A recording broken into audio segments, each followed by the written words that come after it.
안녕하세요.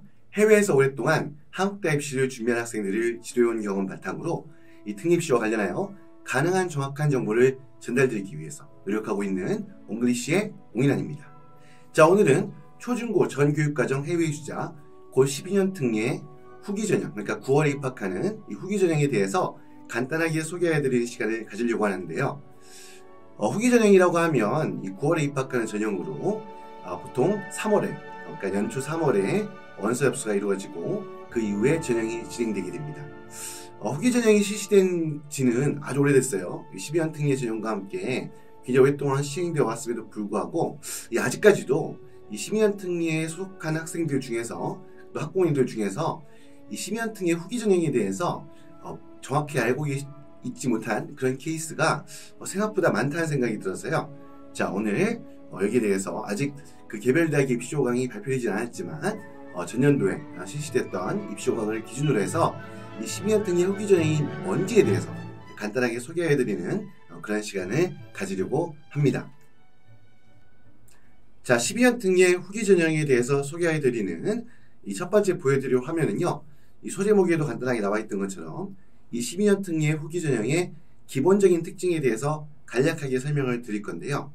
자, 여기 나와 있는 내용들은 우리 12년 특례에 속한 학생들이나 또 여기에 대한 학부모님들께서 좀 잘 알고 있지 못하거나 아니면 오해하기 쉬운 또 핵심적으로 꼭 알아야 될 그런 내용들에 대해서 먼저 간략하게 정리를 한 거고요.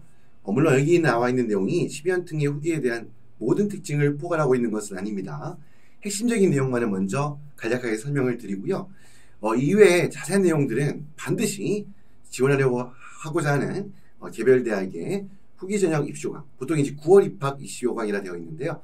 이 입시 요강의 내용들을 꼼꼼하게 한번 살펴보실 것을 먼저 당부드리면서 내용 하나씩 살펴보겠습니다. 자, 먼저 후기 전형 6개 대학 지원 후, 그러니까 우리 보통 수시 전형에서 6개 대학을 지원할 수 있는데요. 이 재외국민 특별 전형 또한 이 수시 전형에 포함되기 때문에 이 재외국민 특별 전형 또한 한 학년도에 6개 대학을 지원할 수 있는데요. 자, 그런데 후기 전형에 6개 대학을 지원한 다음에 보통 3월에 입시 요강을 입학 원서를 제출하고 6개 대학을 지원했다 하더라도 다시 곧 7월 다가오는 그 이후에 오는 7월에 전기 전형에 6개 대학을 추가로 지원하는 것이 가능합니다. 자, 그런 이유는요. 보통 우리 내년 3월 기준으로 한다 그러면 내년 3월에 실시하는 후기 전형은요. 2024년, 그러니까 2024년 9월에 입학하는, 그러니까 우리 한국으로 기준으로 한다 그러면 2학기에 입학하는 이런 학생을 선발하는 전형이고요. 내년 여름에 실시하는, 그러니까 7월에서 8월에 실시하는 전기 전형의 경우에는 그 다음 연도, 그러니까 2025년 3월에 입학하는 신입생을 선발하는 시험이거든요. 그러니까 어떻게 보면 내년 3월에 원서 접수가 이루어지는 후기 전형하고 그리고 7월에 실시하는 전기 전형하고는 학년도가 틀립니다. 보통 6개 대학을 제한하고 있는 것은 한 개 학년도에 6개 대학을 지원할 수 있거든요. 어떻게 좀 약간 비유하자면 후기 전형을 지원한 다음에 그 이후에 전기 전형을 지원한다는 것은 일종의 재수한다고, 재수가 아니지만 어쨌거나 재수와 같은 형태라 보시면 돼요. 그러니까 학년도가 넘어가기 때문에 후기 전형의 6개 대학을 모두 사용했다 하더라도 전기 전형에 6개 대학을 추가로 지원하는 것이 가능합니다. 어떻게 보면 그만큼 이 후기 전형에 지원한다 그러면 우리 고3 입장에서 12번의 그 대학 입시 지원 기회가 있는 하나의 어떤 좋은 혜택이 될 수도 있다고 볼 수도 있겠죠. 자, 그리고 두 번째는요. 일단 고3 학생들 같은 경우에는 5월, 6월에 졸업한 학생. 그러니까 보통 대학 입시는 졸업 예정자 상태에서 지원이 가능하거든요. 그런데 이제 보면 요 같은 경우는 후기 전형 같은 경우에는 내년 3월에 그 원서 접수를 하고 합격하게 되면 바로 내년 중에 있는 9월에 입학을 하기 때문에 반드시 그 전에 입학하기 전에 고등학교를 졸업한 상태가 돼야 되겠죠. 자, 그렇기 때문에 현재 고3 학생들, 12학년 학생들 같은 경우에는 내년 5월이나 6월에 졸업하는 국제학교에 다니는 아니면 그런 학제를 갖고 있는 학교에 다니는 학생들만이 후기 전형의 지원이 가능하고요. 그렇지 않고 우리 한국처럼 이제 보면 3월에 신학년이 시작되는 우리 한국이나 일본 이런 이제 그런 형태의 학제를 갖고 있는 학교들, 대표적 해외인 학교라고 본다 그러면 한국계국제학교, 특히 그 중에서도 한국국제학교, 보통 제외한국학교 학생들 같은 경우에는 내년 6월 이전에 졸업하는 게 아니기 때문에 후기 전형을 지원할 수가 없습니다. 자, 그 다음 세 번째, 후기 전형에 합격해서 등록까지 한다 하더라도 전기 전형에 또다시 지원하는 것이 가능합니다. 물론 나중에 이제 최종 합격한 다음에 보통 이제 그 전기 전형 합격 같은 경우에는 전기 전형에 합격한 다음에 등록은 보통 이제 12월 18일이나 19일 정도에 이제 보통 등록이 진행이 되거든요. 대신에 그래서 만약에 그 전기 전형에 합격해가지고 그 후기 전형에 합격했다 하더라도 또 이제 후기 전형 결과가 좀 내가 대학이 마음에 안 든다든지 아니면 학과에 대한 생각이 좀 바뀌어가지고 7월, 8월에 원서 합수한 그 전기 전형 합격했을 경우에 보통 전기 전형 합격한 다음에 이 그 최종 등록은 보통 이제 12월 18일, 19일 이 정도에 아마 이제 보통 등록하는데요.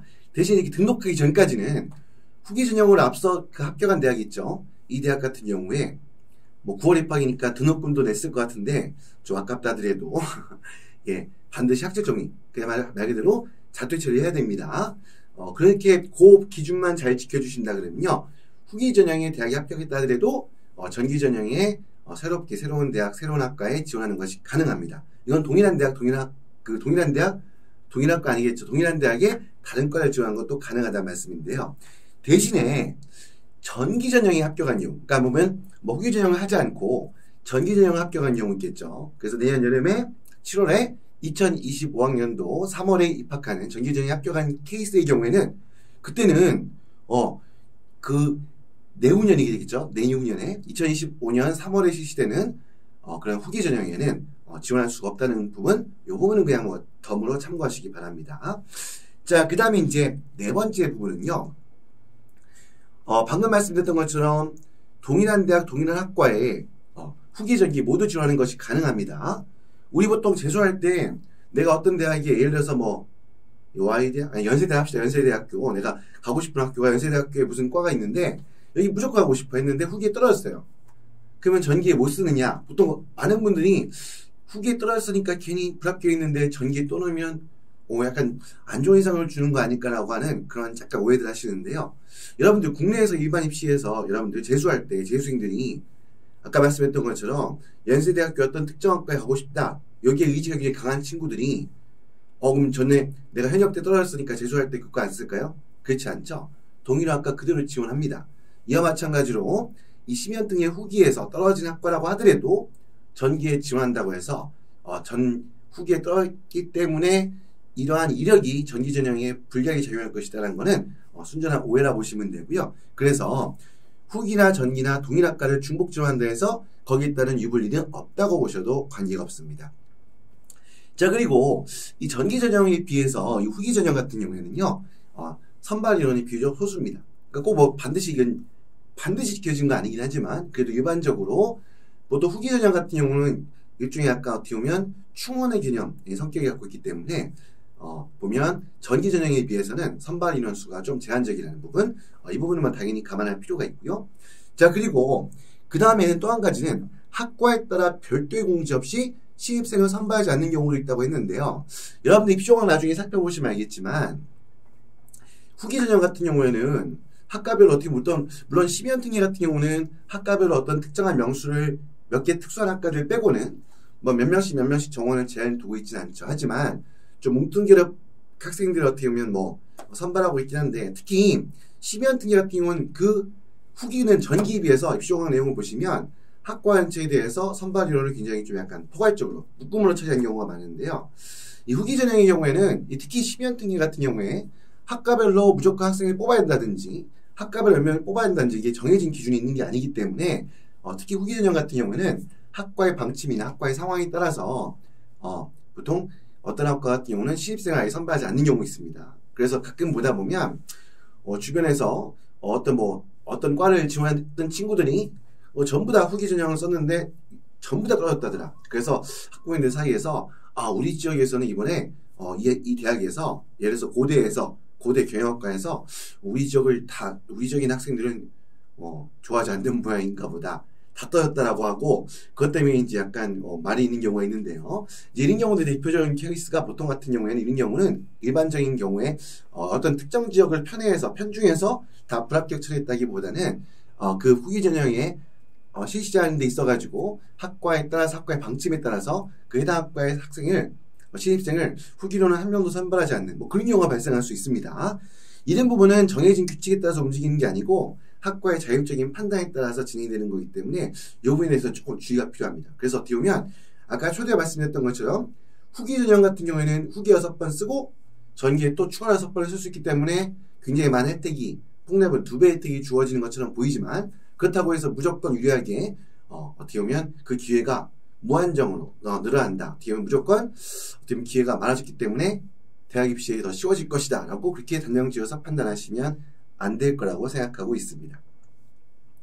자, 그리고 후기 전형 같은 경우는 3월에 원서 접수가 들어가기 때문에 당연히 IB나 A레벨 같은 경우에는 파이널 성적이 당연히 나오지 않은 상태에서 입시를 치르게 되죠. 그렇기 때문에 보통 학교 내에서 자체적으로 평가해주는 프레딕트라고 하는 이 예비 성적을 가지고 학생을 평가하게 되고요. 물론 예비 성적으로 끝나는 게 아니라 대학에 따라서는 일단 조건부 합격을 건 다음에 그런 다음에 나중에 IBDP 그리고 A레벨과 같은 표정의 평가 시험에 최종 성적, 파이널 성적이 나오면 그 성적을 추가로 제출할 것을 요구하는 경우들이 많이 있는데요. 그럼 여기서 또 한 가지 궁금한 게 있죠. IBDP 파이널 성적을 받기 전에 교내에서 평가받은 성적은 되게 좋았는데 혹시 파이널 성적에서 점수가 많이 떨어지면 불합격하는 거 아닌가? 물론 격차가 무지 클 경우에는 그럴 수도 있겠지만 제 경험상 격차가 이렇게 크지 않은 경우에 그러니까 보통 보면 교내에서 판단한 그 어떤 프레이트 성적하고 최종 파이널 성적은 차이가 나는 경우가 다반사예요. 근데 그 차이가 아주 크지 않은 경우라고 한다면 그 부분 때문에 합격이 취소되고 불합격 처리는 그런 경우가 많지는 않았던 것 같습니다. 자, 아무튼 그렇고요. 물론 이제 경쟁이 무진장 치열한 그런 학교들은 조금 틀릴 수도 있겠죠. 자, 근데 어쨌거나 그렇게 돼 있고요. 그 다음에 이제 또 한 가지 이제 마지막으로 기본 특징에 대해 설명드릴 부분은 의대학대 간호학과 같은 경우에는 7월에 원서 접수가 이루어지는 전기 전형에만 학생을 신입생을 선발합니다. 이건 아무래도 뭐 대학에서 공부하는 의대학대 간호학과 갖고 있는 대학 교육과정의 어떤 특성 때문일 것 같은데요. 아무튼 혹시 여러분들 중에 의대나 약대나 간호학과를 목표로 하고 계신 분들 같은 경우에는 후기 전형은 지원하셔도 이 학과들은 신입생을 선발하지 않는다는 점, 이 부분 또한 추가로 참고하셨으면 좋겠습니다. 자, 이렇게 해서 심연특례 후기 전형의 일반적인 기본적인 특징을 한번 설명을 드렸고요. 자, 이제 그 다음으로 대학별로 공개되어 있는 입시용어를 바탕으로 좀 대학별로 좀 구체적인 내용들을 좀 추가해 설명을 드리도록 하겠습니다. 자, 대학별로 발표된 입시용어를 가지고 아마 이제 좀 세부적인 내용을 좀 추가해 설명을 드릴 건데요. 자, 이 첫 페이지에 나와 있는 거는 약간 제가 이제 본 내용 들어가기 앞서가지고 먼저 조금 주의했으면 하는 부분을 먼저 정리 좀 했습니다. 제가 오늘 소개해드릴 그 입시용어들은 서울대, 연세대, 고려대, 성균관대, 서강대의 입시용어만 가지고 설명을 좀 드릴 거고요. 자, 그렇게 하는 건 모든 대학을 다 하기에는 시간 관계상 또 비슷한 내용들이 반복된 경우가 많기 때문에 또 그리고 입시용어이 본격적으로 내년 3월에 대한 그 입시용어이 정식으로 나온 게 아니거든요. 그래서 기본 설명을 드리는 거기 때문에 시간 관계상 어떻게 보면 가장 인기가 있다 할 주요 대학 5개만 추려서 먼저 설명을 드리고요.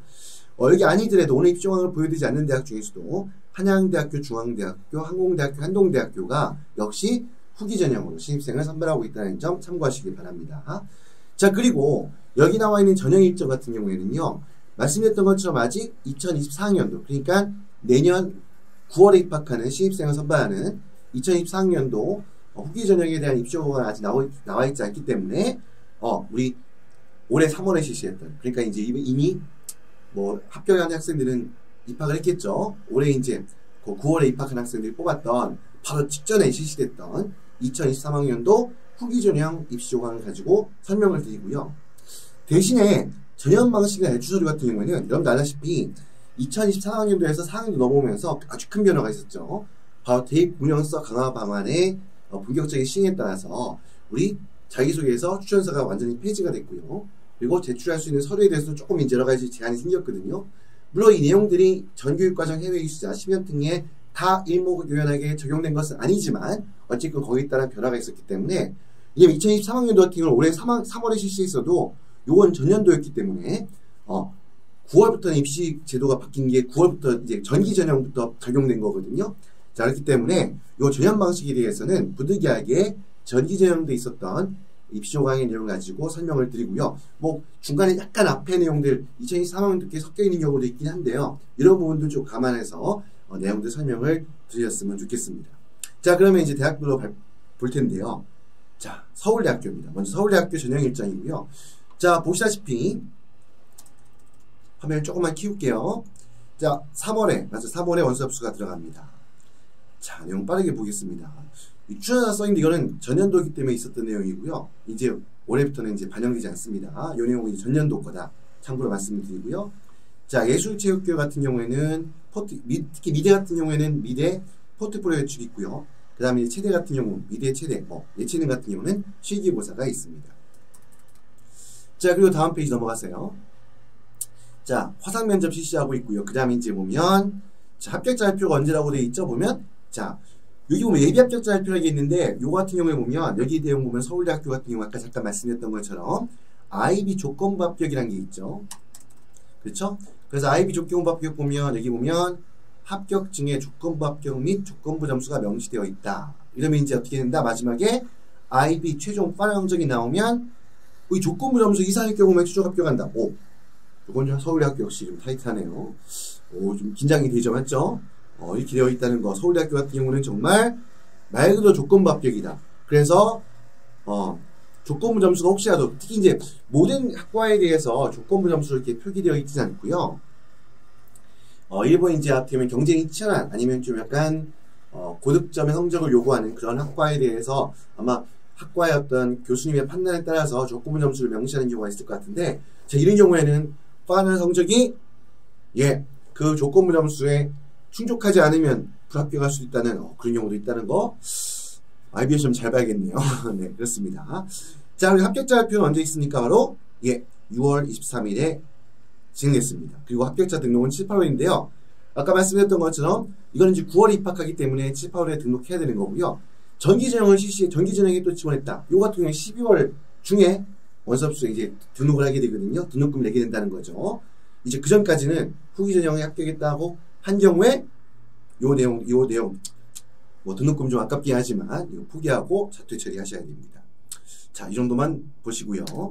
자, 서울대학교 다음 페이지에 나와 있는 전형요소 전형 방법은 사실 심연등의 전형 방법 및 전형 요소는 사실 이렇게 뭐 복잡하지 않기 때문에 설명드린 내용이 많지 않은데요.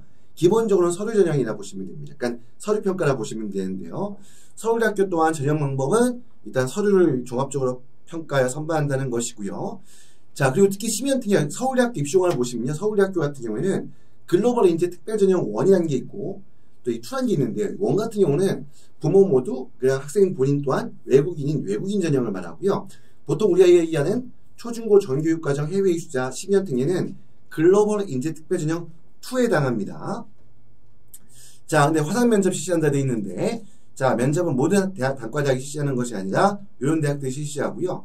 자, 이것도 무조건 이 대학과대학에 지원했기 때문에 무조건 면접을 실시하는 게 아니고, 자, 밑에 나와 있죠. 하여튼 뭐 이거 같은 경우는 이제 대학의 안내에 따라서 진행하시면 됩니다. 자, 다음 페이지 넘어가겠습니다. 표준학력 평가시험 성적을 제출하게 되어 있죠. 말 그대로 이게 잠깐 이걸 보여드리는 이유는 그 서류 전형에 실시하는 평가 내용 중에 가장 중요한 건 학교 레인 성적일 거고요. 자, 그 다음에 이제 표준학력 평가시험 성적. 이게 보면 꼭 여러분들 표준학력 평가시험이라고 해서 우리 보통 보면 IB, SAT, A레벨 요 세 가지만 해당하는 게 아닙니다.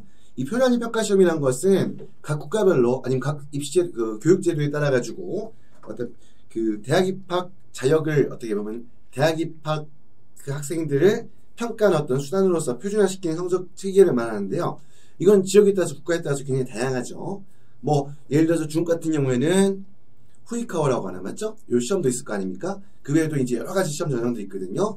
우리가 보통 국제학교에서 많이 실시하는 게 IB, A레벨, 이거 SAT다 보니까 SAT 뭐 학교에서 하는 과정은 아니긴 하지만 일반적인 거지, 그 외에 다른 것들 얼마든지 전부 다 표준학력 평가시험으로 포함돼서 그 여기 뒤에 나와 있는 거죠. 맞죠? 이렇게 다양한 프랑스에서 실시하는 바칼로레아, 그 다음에 이제 중국에 있는 여기 보면 여기는 가오카오라 되어 있죠. 가오카오라고 되어 있는 이 시험, 이런 시험들 보면 전부 다 대학 입학 시험에 그 서울대학교 서류 전형, 이건 서울대학교뿐만 아니라 모든 대학 서류 전형에 제출해서 평가를 받을 수가 있다는 겁니다. 자, 다음 페이지입니다. 자, 그 다음에 이제 보면 출시고등학교 소개자료. 요 내용들, 이거 선택입니다. 필수는 아니지만 출시고등학교 소개자료 제출하면서 내가 다닌 학교였던 학교가 굉장히 우수한 학생들이 많이 모여서 열심히 공부한 가운데 내가 정말 그 가운데 치열한 경쟁을 뚫고 좋은 A인 성적을 받았다고 했을 때 여기에 대한 변별력을 높일 수 있는 그런 소중한 참고자료가 되겠죠. 자, 그 외에도 이제 언어 능력 증빙 서류, 다양한 언어에 대한 서류, 점수라고 보시면 됩니다. 자, 이런 것들 제출할 수 있게 되어 있고요. 자, 이런 내용, 나머지 내용들 그냥 넘어가겠습니다. 자, 그리고 서울대 같은 경우에는 토플 마이 베스트 스코어라는 이 성적을 인정하는데 이게 무슨 말이냐면 이거는요. 이 토플 같은 경우에는 우리 SAT와 마찬가지로 회차별 성적이 있고요. 회차별이라는 건 한 번씩 시했을 때 한 번 시험에서 한 번 나온 성적표에 리딩, 리스닝, 스피킹, 라이팅을 다 총합한 성적이 있고요. 보통 그거를 우리가 회차별 성적이라고 하고요. 그렇지 않고 시험은 여러 번 봤는데 여러 번 중에서 각 영역별로 제일 좋은 점수만을 모아서 선택해서 마이 베스트 스코어라는 성적표를 만들어줘요. 이제 이게 있는데요. 이 성적을 서울대학교 같은 경우는 인정해줍니다. 참고로 한양대와 중앙대학교 같은 경우에도 이 토플 마이 베스트 스코어를 인정해주는데요.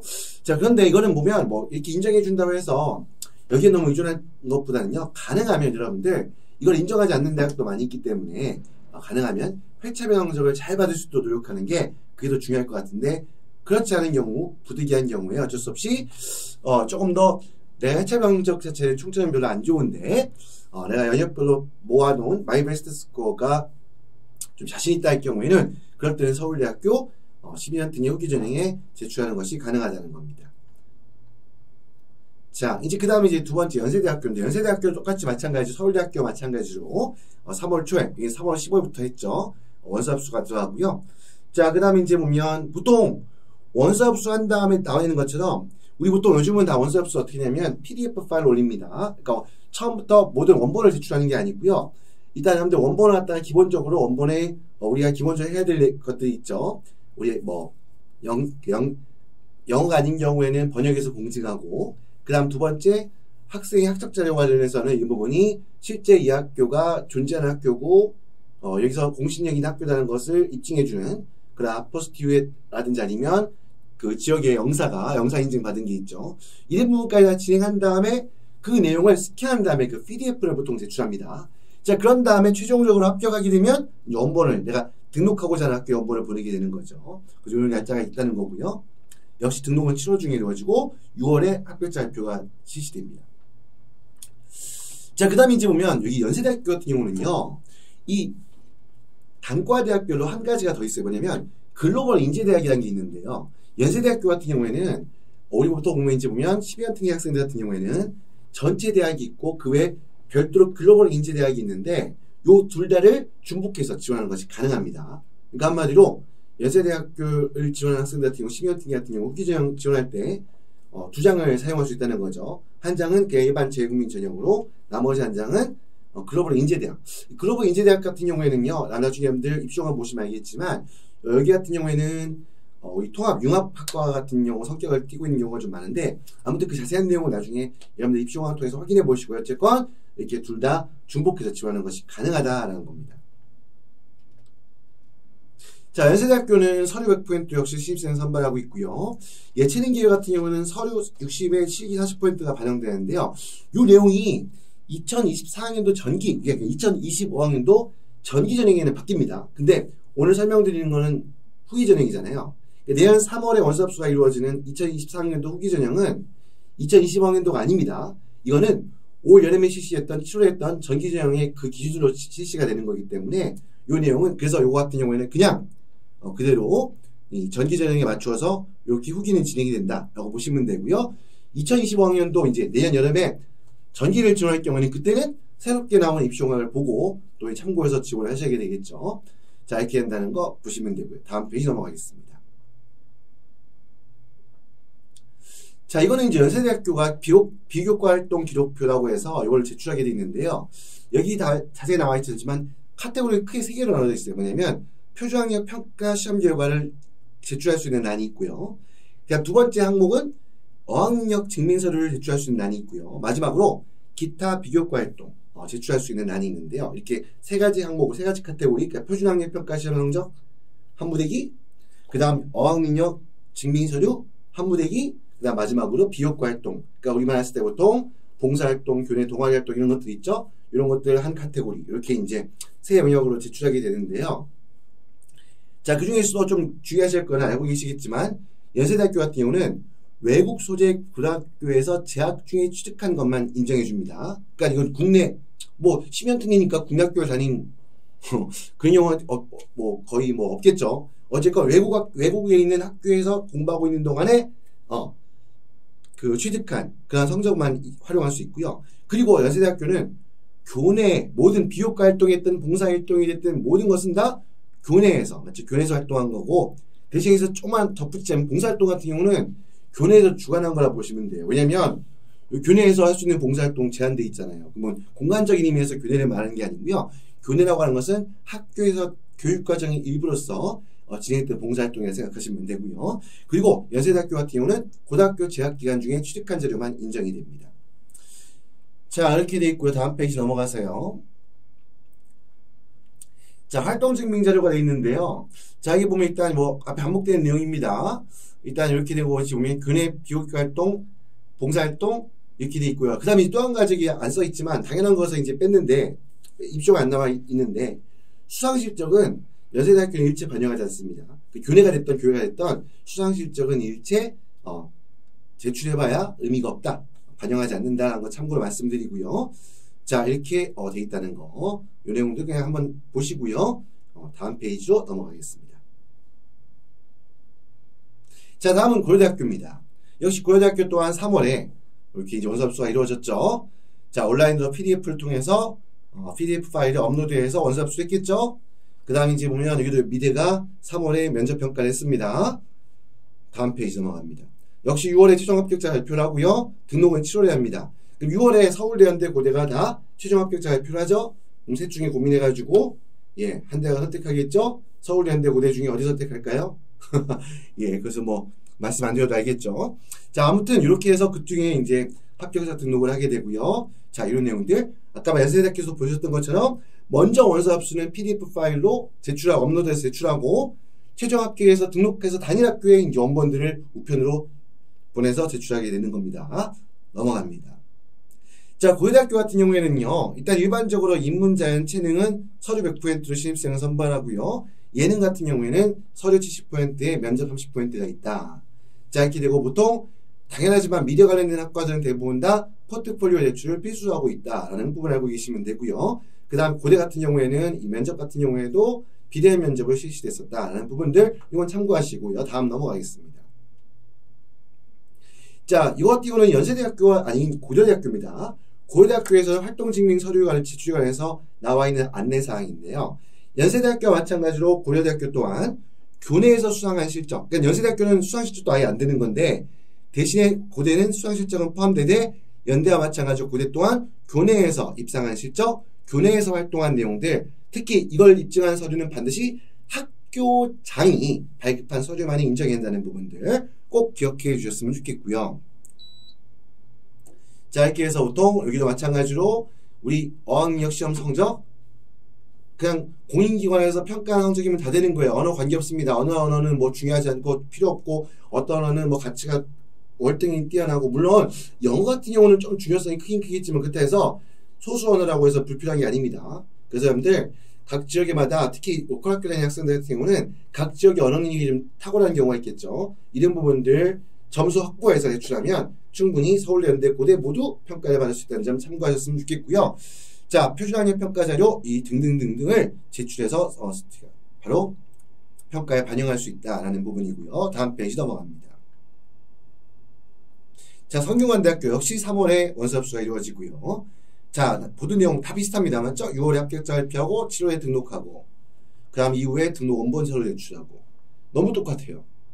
그러니까 제가 한양대학교 중앙대 다 무시해서 한 게 아니고요. 반복되잖아요. 뭐 같은 얘기 반복할 필요 없으니까 뺀거라는 점. 혹이라도 혹시 나는 성적이 우리 아이는 이렇게 막 뛰어나지 않아가지고 서울대, 연대, 고대, 영광생심, 한양대, 중앙대도 감사합니다고 들어가야 되는데 그 학교를 무시해서가 아닙니다, 여러분들. 다시 한번 생각해 주셨으면 좋겠고요. 어쨌건 성균관대학교 같은 경우 서류평가 F 뜨고 스포츠 과학에 대해서만 면접이 30% 있죠. 자, 근데 이 면접이라는 게 체육, 우리 활동 체대니까, 이거 혹시 운동 잘해야 되는 거 아니냐? 라는 거 있는데, 예, 적성평가가 있긴 하네요. 근데 그렇게까지 타이트하게 안 하니까 너무 걱정 안 하셔도 됩니다. 넘어갑니다. 자, 그 스포츠 과학에 대한 면접에 대해서 우리가 영상으로 1분이내 되어 있죠. 맞죠? 그럼 어떻게 1분 동안 영상 속에서 그 높이 뛰, 그런 거 아니겠죠. 맞죠? 자, 그러니까 그런 내용하고 좀 틀림. 우리 3년 특례가 됐든 12년 특례가 됐던 그 재경 특별전형에서 최대 입시 같은 경우에는 실기 능력을, 우리 연대 같은 경우에는 실기 능력을 과거에는 좀 평가를 하는데요. 그런 부분이 크게 영향을 주지 않습니다. 그래서 혹시라도 내가 막 실기 능력이 뛰어나야지 체육관리 학과 갈 수 있는 거 아니냐고, 물론 실기 능력이 약하고 내가 몸치다 그러면 체대 안 가요. 저도 운동을 되게 안 좋아하는데요. 그렇다고 체대 좀 너무 나가는 얘기 같아요. 아무튼 그런 부분하고는 좀 관계없다라는 거 한번 생각해 주셨으면 좋겠고요. 자, 다음 페이지 넘어갑니다. 제출할 수 있는 서류들 다양하게 나와 있죠. 맞죠? 자, 특히 여기 같은 경우는 특히 열매를 초과할 수 없다 돼 있죠. 10장 이상을. 그러니까 연세대학교 같은 경우는 20장이었는데 성균관대는 10장이에요. 자, 이렇게 보면 전부 다 제출할 수 있는 서류들이 줄어든 건 아까 초대에 말씀드렸던 것처럼 우리 국내에서 실시하게 되는 대입 공정성 강화 방안에 따른 그런 방안이 12년 등에 100% 적용되는 건 아니지만 영향을 주는 겁니다. 그래서 아직 내년에 입시를 치르지 않고 좀 밑에 학년들 같은 경우 학부모님이나 학생들이 영상을 보고 있다면 갈수록 이런 부분도 결국은 국내 입시의 특성은 해외에서 그 공부한 학생들을 대상으로 하는 재국민 특별전형에도 순차적으로 영향을 준다라는 부분들, 그 부분도 감안하시면 좋을 것 같아요. 자, 이렇게 된다는 거 생각해 주셨으면 좋겠고요. 자, 앞에 내용과 다 동일하기 때문에 그냥 넘어가겠습니다. 예. 여기도 스쿨 프로필 있죠. 아까 연세대 고려대학교 있는 데가 제가 내용이 너무 조그맣게 써 있어가지고 말씀 안 드렸는데, 지금 보시면 서울대, 연대, 고대, 지금까지 봤던 모든 대학들 다 스쿨 프로필 필수는 아니지만 제출할 것을 권장합니다. 그럼 여러분들 여기서 이 대목에서 스쿨 프로필 어떤 내용 담아야 되나? 나는 뭘 내용을 담아야 되나? 고민이 되신 분도 있겠죠. 그러면 여기 딱 보시면 나와 있는 것처럼 학사 일정, 당연히 스쿨 캘린더라고 하죠. 자, 그 다음에 이제 교육 과정, 그 다음에 이제 개설 과목, 그 성적 분포, 진학 현황 있는 건데요. 자, 여기 보면 지금 제가 조금 더 포괄적으로 말씀을 드리면요. 출신 학교 프로필에 들어갈 수 있을 때 제일 중요한 것 중에 하나가 학교의 규모입니다. 한 학년에 학생이 얼마큼 되는가. 그 다음 두 번째가 한 학생들의 어떤 성적 분포, 성적대라는 거죠. 특히 심화 과목을, 우리 보통 심화 과목이라고 하면 여러 가지 형태가 있겠죠. 보통 일반적인 미국에 있는 공립학교라 그러면 일반 스탠다드 과정이 있고 아너라는 과정이 있고 그 다음 여러 가지 과정이 있죠. 이런 심화 과정이 어떻게 형성이 돼 있고, 아니 AP라든지 아니면 IB 관련된 과목들, 이런 과목 과정들이 다 심화 과정이겠죠. 그리고 실제 이 심화 과정 개설만 해놓고 진행하는 학교도 많이 있거든요. 그렇기 때문에 실제 심화 과목에 몇 명 정도가 실제 그 과목을 이수하고 실제 이 친구들이 몇 점 정도 성적을 받고 있는가, 이런 내용들까지 자세하게 담겨 있으면 좋습니다. 자, 그 다음 진학 현황이라는 것은 입결이라고 보통 얘기하는 거죠. 이거 꼭 국내 대학뿐만 아니라 내가 다녔던 학교 학생들이 대학 어느 정도 분포로 어느 대학에 가는가, 이런 부분들에 대한 자료를 필수 자료가 아니기 때문에 혹시 이거 준비 안 됐다고 원서 못 넣는가? 아닙니다. 그렇지 않고요. 자, 이거 준비가 돼 있으면 권장하는 이유는 뭐냐면 해외에 워낙 많은 다양한 학교들이 있기 때문에 학생들이 제출하는 그런 내인 성적, 학교 교내 활동들에 대해서 이 학교 내인 성적과 교내 활동이 얼마만큼 치열한 환경에서 충분한 경쟁력을 갖추고 노력해서 얻은 성적인가라는 부분들을 보여줄 수 있는 변별력을 확보할 수 있는 그런 증거 자료를 사용된다는 점. 그래서 이 부분 항상 제가 최근 영상 보신 분도 알겠지만 계속해서 강조해서 말씀드리는 부분입니다. 자, 넘어갑니다. 예. 자, 다음은 서강대학교입니다. 예, 다 일치합니다. 예, 그냥 설명 안 드릴게요. 똑같아요. 제 항목 똑같습니다. 설명 안 드립니다. 예, 여기는 서강대학교 같은 경우는 학교생활 보충 자료가 되어 있죠. 자, 이게 보면 약간 이 자료가 조금 특이한 거는 뭐냐면요. 앞에 제가 보여드리긴 했지만 연대나 고대 같은 성균관대 같은 경우에는요, 이 활동 내용을 기록하는 데 있어가지고 글자 수 제한을 뒀어요. 30자, 50자 이렇게 제한을 둬요. 그 30자, 50자라는 것은 뭐냐면 사실 기본적인 내용, 그냥 객관적인 사실만을 넣을 수 있는 거예요. 보통 이제 자기소개서가 없어지다 보니까 그러면 내가 제출 서류 속에는 담을 수 있는 내용이 별로 없다 보니까 자기소개서 그만 없으니까 그러면 내가 활동했던 내용들에서 뭔가 자세한 내용을 기록해서 대학에 어필하고 싶은데 뭐 어떻게 하느냐? 연대, 고대, 성대 방법 없습니다. 그냥 객관적인 사실만 넣어야 되고요. 거기 뭐라고까지 나와 있냐면 기타 그 학생의 활동을 통해서 느꼈던 개인적인 소감, 평가 이런 주관적인 내용 바로 이런 자기소개서에 준하는 내용을 담을 경우에는 그 활동 내용은 평가에 반영하지 않는다는 내용이 담겨 있는 경우도 많이 있어요. 그만큼 연대나 고대나 다른 대부분 대학들은 이 비교과 활동 내용에 대해서 그냥 객관적인 사실만 기록할 수 있게 되어 있는데요. 근데 서강대학교 같은 경우에는 한 활동 내용당 300자 이내로까지 어떻게 보면 이거는 약간 보면 좀 상세한 내용을 어필할 수 있는 그 자세한 내용을 적어서 이 활동 내용에 대해서 좀 추가적으로 나의 장점, 내 활동에 어떤 뭐 어필하고 싶은 이런 부분들을 대학이 좀 더 설득력 있게 전달할 수 있는 그런 기재가 이 서강대학교 같은 경우는 남아있다고 보시면 되겠죠.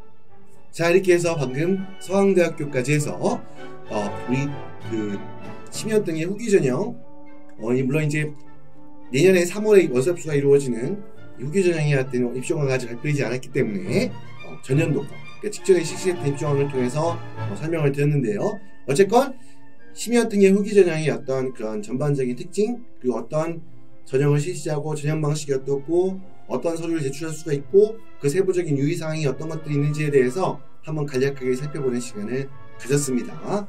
자, 아무튼 일단 내년 3월이기 때문에 아직 입시호강이 나와 있잖아요. 여러분들 언제가 발표가 나올지는 저도 모릅니다. 모르고 여러분들 후기 전형 준비하시는 분들 같은 경우에는 그래도 뭐 오늘부터 막 갑자기 매일매일 들어갈 필요 없고요. 뭐 빨리 나온다 하더라도 1월 정도니까 내년 2024년 내년 새해가 밝은 다음에 지원하고자 하는 주요 대학들 있죠. 그게 보통 홈페이지 웹사이트에 들어가면요. 보통 검색할 때 여러분들 네이버가 했던 구했던 그냥 서울대 입학처라고 뭐 연세대학교 입학처 혹은 연세대학교 입학 이렇게 검색하면요. 그 해당 웹사이트에 들어갈 수 있게 돼 있어요. 들어간 다음에 거기서 보통 재외국민 특별전형이나 혹은 외국인과 재외국민 뭐 이런 전형 카테고리가 있습니다. 그 섹션에 들어가서 내용을 입시용항을 다운로드 받은 다음에 내용을 꼼꼼하게 살펴보시길 바라고요. 자, 이렇게 되면 이제 정확한 구체적인 2024년 내년에 실시되는 그런 9월 입학 후기 전형에 대한 자세한 내용도 확인할 수 있겠죠. 자, 이 내용은 반드시 그때 가서 또 확인하시기 바라고요. 오늘 살펴본 내용은 일단 거기에 앞서가지고 일단 또 그렇게 우리 후기 전형 생각하면 입시가 아직 얼마 안 남았잖아요. 맞죠? 그렇기 때문에 미리 한번 그 전반적인 내용들이 어떻다라는 부분들 한번 소개해서 여러분들 한번 준비하는데 조금이나마 도움이 되었으면 하는 바람으로 오늘 영상을 제작했습니다. 자, 오늘 소개해드린 내용 여러분들 해외에서 공부하면서 한국대 입시 준비하는 데 있어가지고 조금이나마 도움이 되는 유익한 시간이 되었으면 하는 바람이고요. 오늘 영상 조금이라도 도움이 되셨다면 구독과 좋아요 꼭 부탁을 드리면서 지금까지 잉글리시의 홍인환이었습니다. 감사합니다.